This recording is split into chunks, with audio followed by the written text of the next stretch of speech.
Hola, bienvenidos a Entre Semana, donde vemos temas relevantes a la luz de la palabra de Dios. Es interesante que los primeros creyentes de la iglesia primitiva se hacían llamar a sí mismos los del camino.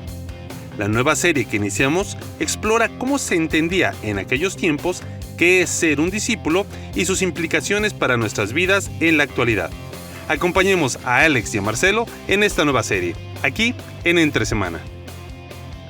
Hay dos caminos, el de la vida y el de la muerte. Y grande es la diferencia que hay entre estos dos caminos. El camino de la vida es este. Ama en primer lugar a Dios que te ha creado y en segundo lugar a tu prójimo como a ti mismo. Todo lo que no quieres que se haga contigo, no lo hagas a otro. Así comienza el texto de la Didache, que fue un texto que se encontró relativamente... Sí, no hace muchos años. Bueno, 150. Y algo. O sea, cuando estamos hablando de textos bíblicos, eso es poco tiempo. Es reciente, claro. Sí, lo encontraron y se dieron cuenta que era un tipo manual de discipulado del primer siglo. O sea, menos de 100 años después de que Jesús murió, resucitó y ascendió al cielo, ya habían escrito un texto como para dar un poco de instrucción a personas que estaban comenzando la vida cristiana. Pero no usaron el término cristiano. No. Comenzaron hablando acerca del camino. Del camino. Y de hecho así se llama esta serie, Los del Camino. Los del Camino, ¿no? sí. Y es muy interesante porque no solamente ahí, sino en el libro de Hechos aparece que hubo un problema con los del camino, en Hechos 9, Hechos 19, Hechos 24. Y estudiando un poquito, me llamó mucho la atención que lo más probable, dicen los que saben, obviamente nosotros no, somos simplemente legos repetidores, antenas repetidoras de los que saben, ¿no? Que ese nombre fue el que ellos mismos se pusieron. ¿Viste? El término cristiano que aparece en Hechos, capítulo... ¿cuánto es? 11. Es en Antioquía. Que les dijeron cristianos por primera vez. Muchos dicen que fue como un término despectivo, pero fue el término que las personas les dieron a ellos. Pero ellos a sí mismos no se decían llamar cristianos, y lo más probable, dicen los estudiosos, que se hacían llamar así, los del camino. Ajá. Y es muy interesante eso, porque a veces uno no lo ve, pero hay trasfondo detrás de eso, ¿no? Claro. Y una de las preguntas es ¿por qué ese término? Y creo que tiene que ver con justamente lo que se establece en el Didache. O sea, el hecho de que Jesús, cuando él iba, no decía, vengan y sean cristianos. Ajá. Vengan y adopten estas costumbres, nueva forma de pensar, esta nueva filosofía, lean mi libro. No, dijo, vengan y síganme. Ajá. Entonces, pues si vas a seguirle, pues entonces lo que Jesús está haciendo es trazar un camino. Un camino. Y bueno, esta serie está inspirada en un libro que leímos hace un tiempo juntos, se llama Practica el Camino, ¿no? De Mark Comer. John Mark Comer. Y es muy interesante porque él es un hombre que tomó de muchos de nuestros escritores que nos iluminan el camino, sí. y lo empaquetó de una manera, y está en las notas, ¿no? En la descripción del episodio está el link, por si quieren comprar el libro, y la idea es poder ir conversando juntos, basados en este libro, porque él habla y trata de darnos un trasfondo a esas palabras. No sé si te pasó alguna vez, pero cuando yo leía los evangelios, viste que Jesús dice, y le dijo, qué sé yo, a Juan y Jacobo, ven y sígueme. Y ellos, dejando las redes, lo siguieron. Y siempre me imaginaba como una escena media mística que le habrán visto a Jesús. Los miró de una manera, habrá sido su voz que los hipnotizó, no sé, o sea, pero era como, ven y sígueme. Y uno lo naturaliza como, ok, dejaron todo, le siguieron. Después dice que Mateo estaba sentado en el banco cobrando como buen publicano, recaudador de impuestos, y pasa Jesús y le dice, sígueme. Y Mateo se levantó y se fue. Y es como que, wow, qué impacto, pero como que no nos damos cuenta que eso tiene un trasfondo, un contexto. Sí. Y algo que me gustó mucho del libro de Comer es que él parte por una premisa. Jesús era un rabí, era un maestro en un contexto de un país, Israel, y no judío, solamente una nación. Un contexto de un país, un contexto de una región. Específicamente. Porque la región de Galilea era la región donde los rabinos escogían sus discípulos. Era sumamente fariseo. Ahí es donde tenían, o sea, era Jerusalén para los sacerdotes, pero para los fariseos y los rabinos era Galilea. Entonces Jesús, él entra dentro de ese contexto. Y cuando uno empieza a entender eso, lee los evangelios. Ojo, no estamos hablando de que ahora cambió el evangelio, sino ver cosas que no veíamos antes. Por ejemplo, cuando él dice mi yugo, los rabinos hablaban que sus enseñanzas eran su yugo. Entonces, era la forma, era como la cosmovisión. ¿Cómo vas a ver el mundo? Ese es mi yugo. Como los rabinos tenían ese concepto. Entonces viene Jesús y dice, llevad mi yugo. Y a veces uno piensa que lo que está diciendo Jesús es que lleves una carga. No, es que veas el mundo con mis ojos, ¿no? Sí, especialmente cuando pensamos en cuanto al yugo, es algo que se usa para atar a dos animales y para que vayan en la misma dirección. Entonces, si el rabino tiene su yugo, dice, ven, toma mi yugo. Camina conmigo, claro. Camina conmigo y vamos a ir en la misma dirección. ¿Eso era más o menos la idea? Un poquito eso, y el concepto de yugo tenía que ver con eso, con mis enseñanzas. Camina conmigo y vive bajo mis principios, bajo mis enseñanzas, mira el mundo como yo lo miro. Porque esto es muy importante. A mí el libro me gustó mucho y creo que un elemento que es bueno ponerlo aquí sobre la mesa. Comer dice, Jesús no inventó el discipulado. Y eso fue como, espérame, ¿cómo que no? Sí. El discipulado empezó con Jesús en Mateo 28, cuando él dio la gran comisión. Y él dice, no. O sea, este concepto de vengan y sean mis discípulos era lo que hacían los rabinos en ese tiempo. Sí. Ellos buscaban discípulos. Y ahí hay que explicar quizás un poquito, estaría interesante, de dónde sacaban los rabinos, sus discípulos, y cómo era la educación en Israel en ese tiempo, ¿no? Porque si entendemos eso, vamos a comprender mejor qué tipo de discípulos eligió Jesús y por qué fue quizás tan provocador para aquel tiempo que él tuviese esos discípulos. Sí. ¿No? Porque no era el hecho de que, fíjate, se le acercaban, rabí. El mismo Nicodemo dijo rabí. O sea, no hay ningún problema que seas un rabí. El tema es que estos son tus discípulos.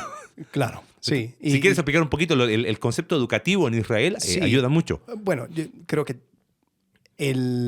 toda la educación para el judío estaba centrado alrededor de la Torá. Cuando los niños eran pequeños, ellos iban a un lugar que se llama la Casa del Libro, Bet Sefer, y era como la primaria. Entonces ellos iban y aprendían y memorizaban en realidad la Torá, los primeros 5. Sí, Génesis, Éxodo, Levítico, Número, Deuteronomio. Dicen que este Bet Sefer estaba construido generalmente al lado de las sinagogas. Porque los niños no podían entrar a las sinagogas, pero como era la primaria de la sinagoga, de alguna manera, ¿no? Entonces iban ahí estos en primaria y aprendían, memorizaban la Torá. Y si les iba bien, entonces, bueno, si era X, o sea, ya listo, buena base, vayan y vuelvan a su trabajen, estudien su carrera y todo. Y porque el sistema judío también era una que había mucho, un concepto de aprendizaje. Sí. Aprender el oficio de la familia. Entonces cada oficio, pues tú entrabas y aprendías. Entonces eso era la educación. Y generalmente funcionaba así. Iban a este Bet Sefer, que vendría a ser como la primaria, como dijiste tú, y ahí ya memorizaban la Torá, o sea, los primeros 5 libros. La mayoría, después de eso, volvía a su casa, porque no había universidad en ese tiempo, y aprendían el oficio del papá, del abuelo o de alguien de la familia. Por eso generalmente era tradición de que, este es el hijo del hijo de él, tal. Bueno, de hecho, de ahí vienen los apellidos. Sí, ¿no? O claro. sea, si alguien es Herrera o Herrero, es porque trabajaba el metal. De hecho, ¿sabes? Ese es el apellido más famoso, más popular de todo el mundo. Mira. En español, Herrera, en italiano, Ferrari, no sé, pero todo son, bueno, en inglés, Smith, todo es alguien que trabaja metal. Entonces, por lo mismo, o sea, como que, ¿y tú quién eres? Bueno, soy hijo. Soy el herrero, soy el hijo del herrero. Hijo del herrero. ¿Qué vas a hacer? Puedes ser un herrero. Sí. Bueno, Juan el herrero. Y ya. Entonces, eso era el concepto educativo judío. Pero si a alguien le iba un poco mejor, parecía que tenía tenía cabeza para esto de la Torá, fue invitado a otra casa que era, a ver si lo tengo aquí, el Bet Midrash, la casa del aprendizaje, de aprender, de estudio. Y ellos continuaban hasta más o menos los 17 y ellos después terminaban aprendiendo el resto del Antiguo Testamento. Dicen los estudiosos que memorizaban todo el Antiguo Testamento a los 18 años. O sea, llegabas ahí, esto vendría a ser como en México, secundaria y preparatoria. Sí. O sea, completaban el nivel educativo hasta ahí y algunos dicen que ya memorizaban todo el Antiguo Testamento. Pero tenían recién 18 años. O sea, igual eran un poquito de esos primer grupos que pasaban a este segundo grupo. Y en ese punto también, después de eso, era como que, bueno, listo, vayan y sigan aprendiendo el oficio de tu padre. O sea, el primer, ¿cómo diríamos? Los primeros eliminados eran en el... O sea, no eliminados, pero era como hasta aquí llegaron en el Bet Sefer, aprenden el oficio. Y yo me imagino que también había un concepto de ganancia. O sea, si tu familia no tenía suficiente dinero como para aguantarte hasta que tuvieras 17, pues no había chance de ir al Bet Midrash. Exacto, porque ya, o sea, a los 12 años ya hay que ponerse a trabajar. Hay que chambear. Entonces... no eran muchos los que pasaban a esta segunda casa, a este segundo nivel de Bet Midrash, y ya con el Antiguo Testamento completo era como, listo. Y había una idea como que los rabinos decían, listo, ya están, váyanse, hagan sus labores y qué lindo, ¿ok? Tengan una familia y avancen. Ahora, en este punto había la posibilidad de cambiar quizás ese camino de vida y en vez de ser aprendiz de tu papá, podrías ser aprendiz de un rabino. Podrías ir debajo de un rabino y seguir con él, ser su discípulo. Ahora, ¿cómo era que funcionaba? Tú ibas y buscabas el rabino, generalmente, ¿no? Claro. Ahí ya pasamos las dos primeras. Estos últimos que si eras muy bueno, y dice ahí Comer que eran los mejores de los mejores, pero este era muy, no solo selectivo, sino que lo que dicen otros estudiosos es que los que ya habían pasado esos dos observaban a varios rabíes y después ellos decidían, me voy con él. Pero era algo interesante porque tú podías decidir, pero necesitaba finalmente la aprobación del rabino, porque obviamente el rabino no iba a dejar que tener un seguidor que fuese así, ¿cómo se llama? Medio término medio, así que no, me cuesta el aprendizaje. No, espérame, claro. ya te memorizaste todo el Antiguo Testamento y para esta tercera etapa eran los mejores de los mejores. Y ahí te convertías en aprendiz de un rabino. Lo interesante, que como decía recién, es que ellos observaban, veían y decían, este es el rabí que me gustó. Y después buscaban la aprobación del rabí. Y es probable que, ¿te acuerdas ahí en Juan capítulo 1? Cuando acercan a Jesús y le dicen, hey, te queremos, vengan, conózcanme. Nada más. Muchos dicen que se refiere a eso. Vean, conozcan de... Y después de eso, Andrés le dice a Pedro, hey, hemos hallado el Mesías. Porque ¿cómo se dio cuenta? Entonces es probable que estos hayan preguntado en términos de, a ver, tú eres rabino, te quiero conocer. Y cuando andas a ver cuál fue la conversación, porque siempre me pregunté, Juan 1, ¿y por qué Andrés dijo, hemos hallado el Mesías? Claro. ¿De dónde lo sacó? Sí. ¿Qué le vio? Bueno, y vuelve ese concepto del rabino, ¿no? De convertirte en ese rabino. Y eso de ya llegar al pináculo de formación. Sí, ¿no? Sí. O sea, el ir con un rabino y que esa persona, que el rabino te aceptara como su discípulo y te invitara a seguirle, esto implicaba un aprendizaje que iba a ser por el resto de la vida. Y si te iba bien, tú ibas aprendiendo, aprendías su escuela, su yugo, su enseñanza, y después tú podías apuntar a ser un rabino también en algún momento. Y esto era como el doctorado, ¿no? Para los judíos. Claro. O sea, y después tú ibas a también continuar ese mismo legado y tener tus propios discípulos. Sí. Lo interesante que a mí me gustó de Comer, y lo anticipamos porque es la estructura de todo el libro y también de esta serie, es que como esto se trataba de una cuestión de formación muy cercana, no era tanto que a esta altura iban a clases. Ajá. O sea, quizás haciendo la analogía, tú decías del doctorado, bueno, iban a unas clases. No. Aquí, a esta altura de la vida, ya eran grandes, tenían más de 18 años. Eran los mejores de los mejores. Miraban al rabí, pero después ellos decían, pero el rabí les daba la aprobación final, ven y sígueme. Como era un estilo de vida, Comer lo divide así. Estos discípulos o estos aprendices tenían que estar con su rabino para todas partes. Esa es la razón por la cual tú ves en los evangelios que Jesús iba con sus discípulos. Ajá. ¿Qué hacía? ¿Hizo algo diferente? No, él no hizo nada diferente. Eso es lo que hacían todos los rabinos. O sea, mientras iban en el camino, por eso los del camino, los aprendices de rabino estaban con su rabino. Y el rabino miraba, por ejemplo, situaciones cotidianas de la vida y les hacía preguntas. ¿Y ustedes qué piensan? Y uno cuando lee los evangelios dice que estaban aburridos el otro día, no me acuerdo con quién hablaba, y me decía, ¿qué hacía Jesús en el día? O sea, era como, ¿cuál es la agenda de hoy? Bueno, tenemos 3 endemoniados, hoy toca 4.000 alimentar. No había agenda, esos son los milagros. Pero es que la agenda era eso, era ir por el camino, viendo, metiéndose, observando y haciendo preguntas. Sí, Jesús predicaba. Ajá. Y mucho era escuchar sus predicaciones. Claro. Después los discípulos hacían preguntas y ahí eso se frustraba. Exacto. Y en un grupo más reducido venía a veces, oye, y apartando a sus discípulos les dijo, ¿ustedes qué piensan de eso que pasó?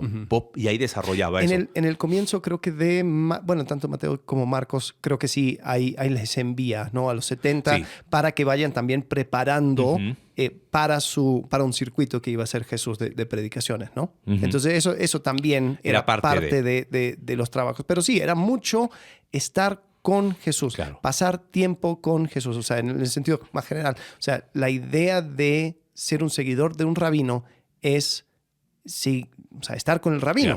Claro. También eso permite que el discípulo pueda ver cómo se baja la enseñanza del rabino de manera práctica. Entonces ahí viene el segundo propósito que dice Comer, que es ser como tu rabí. Ajá. O sea, ellos estaban con el rabí con el propósito final de ser como él.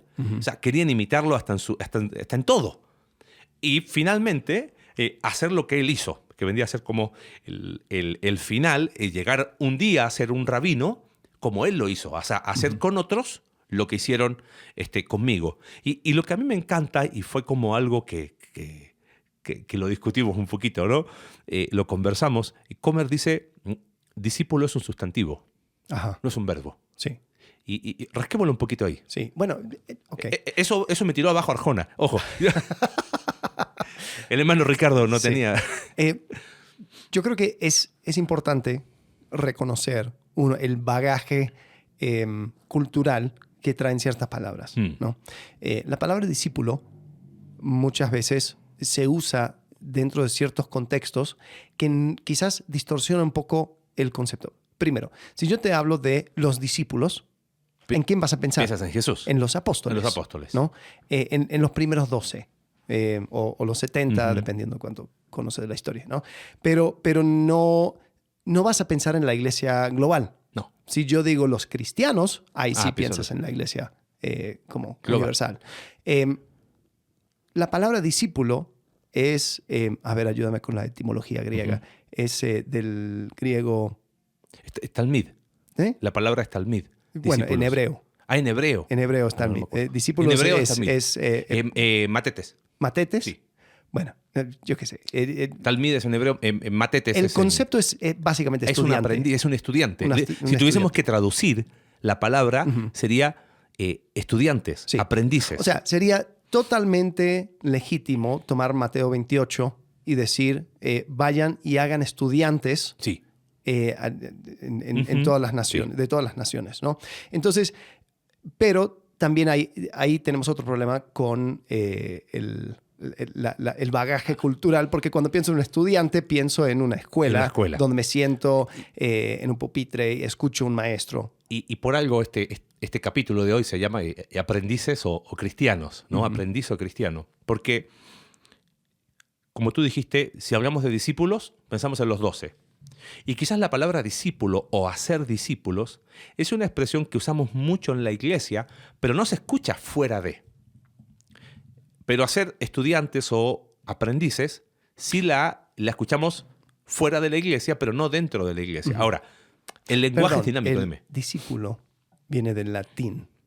La palabra latina, sí. Sí, pero si estamos leyendo en griego, en el Nuevo Testamento, sí, matete. Matete. Sería, La palabra. Y el punto que quería marcar es esto. No nos cuesta ver, si como tú dijiste muy bien, traduzcamos por estudiantes o aprendices, uno pensaría en educación formal. Correcto. Un profesor sí. enseñando conocimientos donde ni siquiera hay una relación. Es más, los profesores más que han generado más impacto, no sé en tu caso, en mi caso, fueron los que pasaron la línea de simplemente comunicar información y tuvieron una influencia en la vida. ¿Viste? Y es como, wow, siempre me acuerdo de ese profesor que fue capaz de, en medio de la clase, preguntarnos cosas. Pero hasta ahí, mucho. No le sigo todo el día, ¿no? Sí. Y el concepto de aprendiz quizás es un poco más adecuado para transmitir ese concepto. Esa idea. Una relación, una idea donde eventualmente llegaré a hacer lo que está haciendo mi maestro. Y eso, la verdad, seamos sinceros, eso era la manera en que generalmente se enseñaba. Entonces, si hablas de estudiante, si hablas de aprendiz, si hablas de discípulo, en realidad estás hablando de la misma cosa. Sí. Alguien que va a ver, imitar lo que alguien está enseñando. Sí. Entonces, cuando estamos hablando de esto, nos encontramos con un problema. Porque hemos hecho, y aquí vamos al punto de Comer, hemos hecho de discípulo un verbo, discipular, cuando en realidad no encontramos eso. El discípulo es un tipo de persona. Sí. Yo he decidido ser aprendiz de. Bueno, y quizás ahí es donde hay que rascarle un poquito, porque hemos, ¿cómo diríamos? Hemos cristianizado palabras, sí. ¿no? Entonces nos preguntamos a quién estoy discipulando, sinónimo de a quién le estoy enseñando doctrina. Pero no necesariamente es quién es mi discípulo. Eso es sinónimo de quién es mi aprendiz. Eso es sinónimo de que con alguien estoy caminando juntos. Y de ahí el título de la serie, que a mí me encanta, Los del Camino, se llamaban porque esa era la idea del discípulo, del rabí con sus aprendices. Vamos a ir por el camino enseñando una forma de vivir. Ustedes van a aprender conmigo, se van a pegar a mí, y vamos a ir por el camino y vamos a ir expresando una forma de ver el mundo. Piensa la discusión de Mateo 19, del divorcio de Gilel y Shammai, era cómo ellos veían el mundo. Entonces, ¿ves? Ante este tema, ¿qué piensa tu rabí? Esto y otro. Y lo que pensaban tenía un impacto práctico. Estaba dividido el pueblo de Israel entre uno y otro. Y ahí le preguntan a Jesús en términos rabínicos. ¿Y qué piensas tú? Y él, tira su respuesta y enseña. Pero es bueno entender este concepto porque creo que uno tiene que empezar o necesitamos cambiar las categorías en cuanto a esto de hacer discípulos. Y seamos sinceros, si hablamos de términos y lo que pensamos cuando usamos ciertos términos, el término cristiano es un binario. Existe un no cristiano y existe un cristiano. Y es como que aceptas a Jesús en tu corazón y ¡puc!, pasas de ser un no cristiano a un cristiano. Pero un discípulo es algo continuo y donde siempre hay margen para continuar. O sea, es como... si estamos hablando de los del camino, pues sí, estoy en el camino, pero ¿a dónde vas? Claro. ¿No? O sea, estoy en el camino, sí, pero ¿cuán cerca estás en cuanto a eso? Y aquí quiero rascar algo que también dice Comer y que lo hemos conversado en otros momentos. Ojo, y no estamos diciendo que no usemos la palabra cristiano. Ya está incorporada en nuestro lenguaje. No, pero tenemos que reconocer de que hay ciertas cosas que va transmitiendo la elección de ciertas palabras? Bueno, ahí quería ir. Porque cristiano aparece 3 veces. 2 veces en Hechos y una vez creo que en Primera de Pedro. La palabra discípulo, no la forma verbal, porque prácticamente no aparece la forma verbal. El sustantivo aparece casi 270 veces en el Nuevo Testamento. Ahora, ojo, no estamos acá para decir, ay, todas las traducciones están malas y todas las iglesias. No estamos hablando de eso. Estamos hablando como el lenguaje comunica. Hasta dónde este concepto cristiano, que a lo mejor que fue despectivo en Antioquía y que algunos lo traducen como pequeños cristos, comunicaba eso. Pero hoy cristiano, ¿qué comunica? Tú preguntas, ¿tú eres cristiano? Sí. ¿Vas a la iglesia? No. Implica la aceptación de ciertas enseñanzas.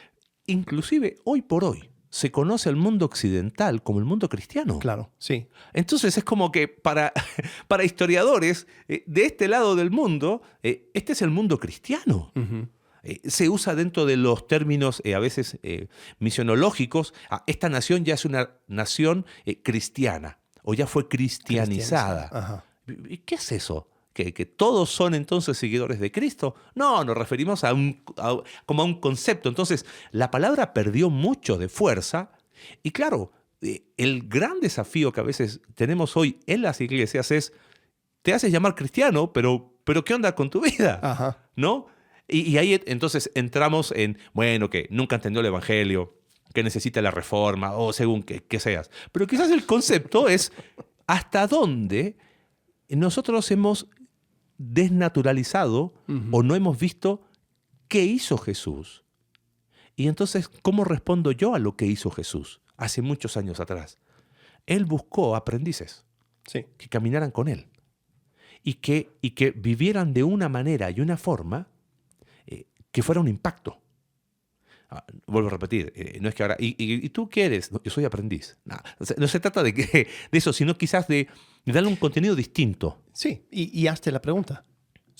¿Me podría considerar un aprendiz de Jesús, un discípulo de Jesús? Y creo que también es importante de que eres discípulo de Jesús, no eres discípulo de la persona que te está, entre comillas, discipulando. Porque el hacer discípulos, ¿viste? La gran comisión es hagan discípulos, pero hagan discípulos de Jesús. Vayan, o sea, y sí, hay un elemento de síguenme, así como yo sigo a Cristo, es lo que dice Pablo. Sí. Pero recuerden que la meta final nunca eres tú. O sea, si estás caminando con alguien, si estás, entre comillas, discipulando a alguien, no es que estás haciendo copias de ti mismo. Uh-huh. Estás caminando, estás sobre el camino apuntando a Cristo. Ahora, quizás para ir bajando algunas cosas prácticas y por qué es tan importante hacer esta distinción.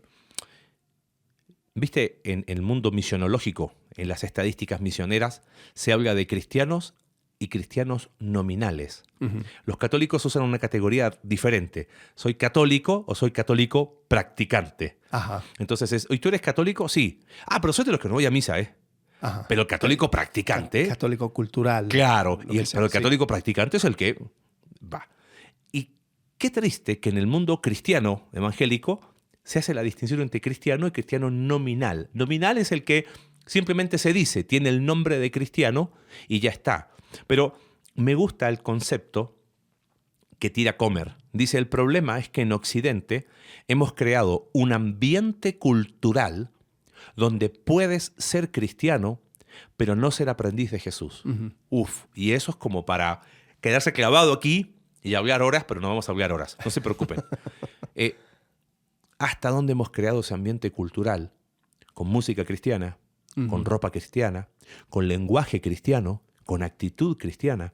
Con ritmos o cosas cristianas. Yo voy a la iglesia. Ajá. Yo estoy... Pero de ahí a ser un aprendiz de Jesús, de ser un discípulo de Jesús, ahí es donde puede haber una brecha muy grande. Y lo que dice Dallas Willard en un libro que se llama La Gran Omisión, que hay cristianos que ven como esto de ser discípulos como una segunda opción. Sí.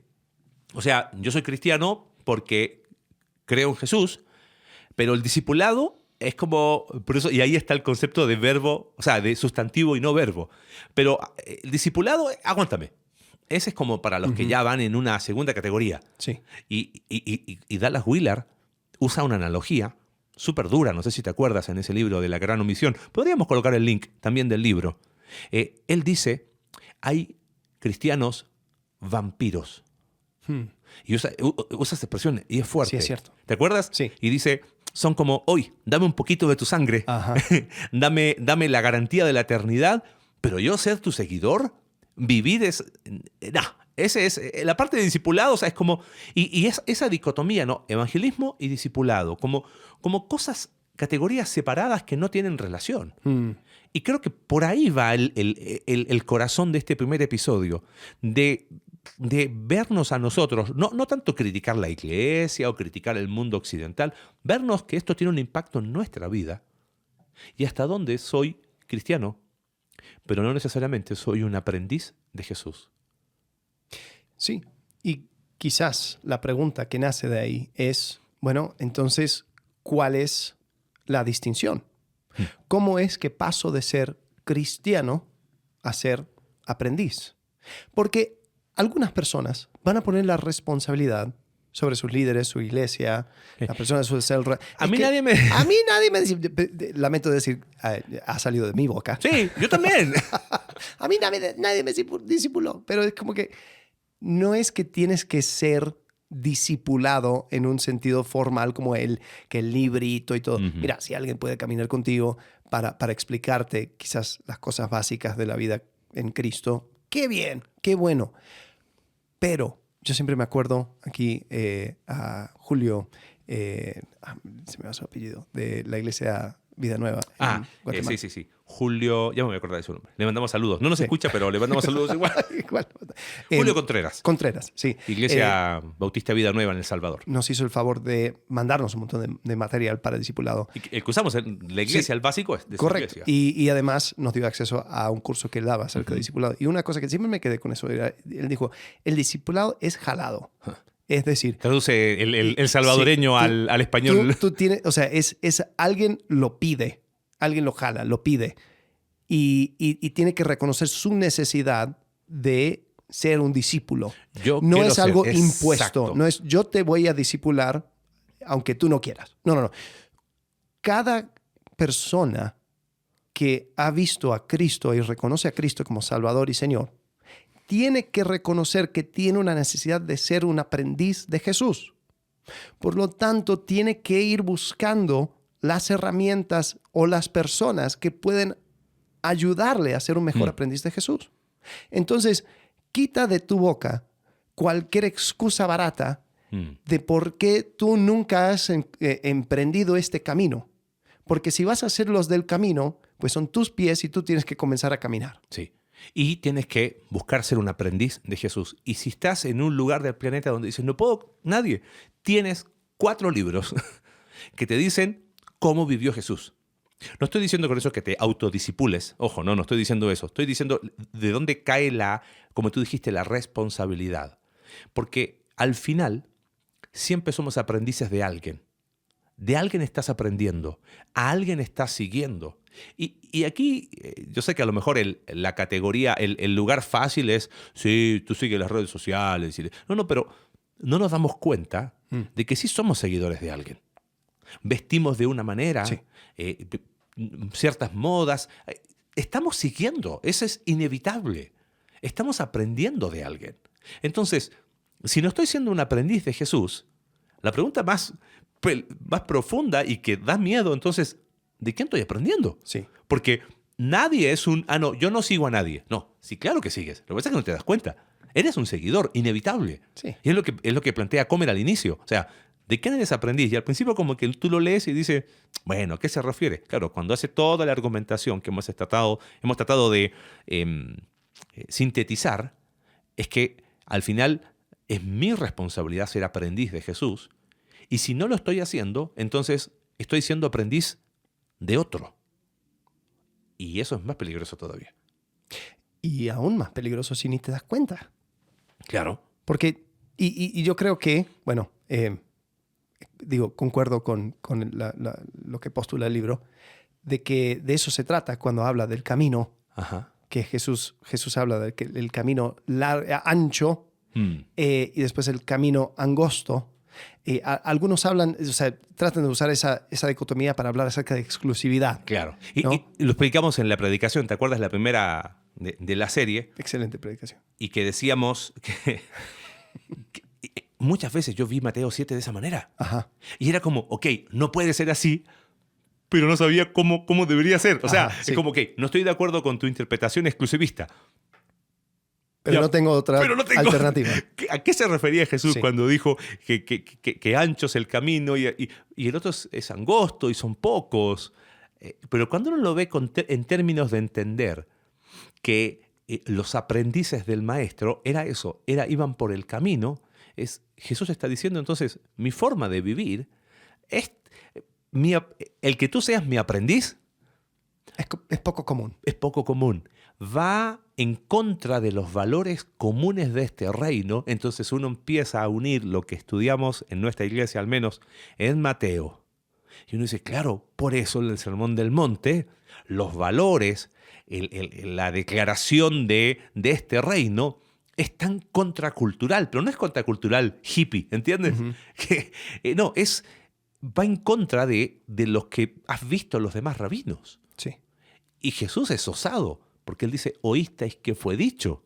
Uf, tú tienes toda esta tradición rabínica, Uh-huh. ¿no? Porque él no está en contra del Antiguo Testamento. Él se para en contra de la interpretación que se hizo. Y eso es una cuestión rabínica. O sea, fíjate, poder leer el Sermón del Monte con ojos de rabí. O sea, ¿este tipo nos está queriendo decir que estamos equivocados? Sí. Precisamente esa fue la intención de Jesús. Entonces, él se para y dice, mira, este va a ser mi modo de vida, este va a ser mi camino. Es angosto. Muchos no quieren estar ahí. Y no tiene que ver con exclusividad, sino con, ¿qué sería? ¿Singularidad? Singularidad o más bien una forma particular. Es una particularidad. Alguien, creo que era Rabí Zacarías, desafortunadamente. Uy, Pues, no lo ya, menciones. Sus frases quedaron, pero pues, de quién habló, pues habla Ajá. más de cómo es que pudo salir de su boca. Pero él decía, hay un montón de formas de caerse, pero una sola manera de estar parado recto, ¿no? Y creo que Jesús estaba buena. hablando de una manera de vivir que es poco común, pero es la manera, esa es la meta. Y cuando Jesús emprendió ese camino y lo caminó y invitó a otros a seguirle, pues estaba mostrando algo que no iba con el juego de tronos de todas las naciones, las manipulaciones, todo lo que estaba sucediendo, porque es como que es raro, ¿no? Porque si uno va a través de la historia, cada persona, imperio, no sé, manera de pensar, siempre termina en el mismo lugar, en el lugar común, en la pelea por importancia, poder, influencia, etcétera, etcétera, etcétera. Y Jesús dice, deja todo eso, sígueme a mí. Y quizás quisiera hablar a aquellos que dicen, bueno, tú me estás hablando de algo que se agrega al Evangelio, porque el Evangelio es Claro. cree en Jesús y serás buen salvo y punto. ya está. Y no, yo te diría, estoy hablando del Evangelio mismo, Exacto. porque el Evangelio se trata de ponerme mi confianza en Jesucristo, sabiendo que a través del poder del Espíritu, un día llegaré a ser como Él. Como mi rabí. Y eso es transformación. Exacto. Entonces, cuando nosotros hablamos acerca de pecado, hablamos acerca de no alcanzar, de la necesidad de apuntar a... La pregunta es, ¿a qué estoy apuntando? Cerrando y conceptualizando algunas cosas, dijiste algo que mi cabeza se... Vivir una vida centrada en el Evangelio es más que predicarte el evangelio todos los días. Porque es, ok, tengo que vivir una vida en Gospel Center. Ok, ¿qué es eso? Bueno, Jesús murió por que mí. Jesús murió por mí y me repito el evangelio. Y no es eso. Es lo que dices tú. Si el evangelio es creencia transformadora, esa es una definición que a mí me gusta mucho. Creencia transformadora. O sea, es fe que transforma. ¿Pero qué transforma? Transforma todo. Mi eternidad y tengo la posibilidad, como dijiste tú, por medio del poder del Espíritu Santo, de empezar a ser transformados para ser como mi rabí, sabiendo que llegará un día. Imagínate la garantía. O sea, perdón, pero mi cabeza está haciendo así como pi, pi, pi, pi, pi. La computadora está con el uso excesivo de memoria, ¿no? Porque pienso en aquellos hombres que seguían a rabinos y era como, qué difícil llegar a ese grupo selecto. Acuérdate que eran 3 etapas, ¿no? Ajá. O sea, a la última etapa, ser un aprendiz de un rabí era solo para algunos. Pero llegar a ser un rabí de otros era de los pocos, de los pocos, de los pocos. Y llegar a ser, aunque sea un poquito semejante a tu rabí, era como uno. Y tenemos la promesa, hecha por Dios, de que un día llegaremos a ser semejantes a Él. Amigo, tenemos la garantía, no de que seremos superior, pero seremos semejantes a nuestro rabí. Entonces, qué tontería sería empezar a tener un camino hoy en una dirección contraria a esa meta. Entonces, no es añadirle al evangelio, es el evangelio mismo que camina hacia Jesús, ¿entiendes? Pero es que ponte a pensar, ¿cómo es que hemos hecho categorías o dicotomías falsas, aunque en el mismo texto nos lo dice, Juan 14:6, yo soy el camino, la verdad y la vida. Nadie llega al Padre sino no por mí. ¿Por mí qué? O sea, sí. Es seguirme. He sido invitado a seguir un camino. He sido empoderado para estar en ese camino a través de la muerte, resurrección y el hecho de que tenemos el Espíritu Santo. Y un día llegaré a completar ese camino, a estar con Él por toda la eternidad.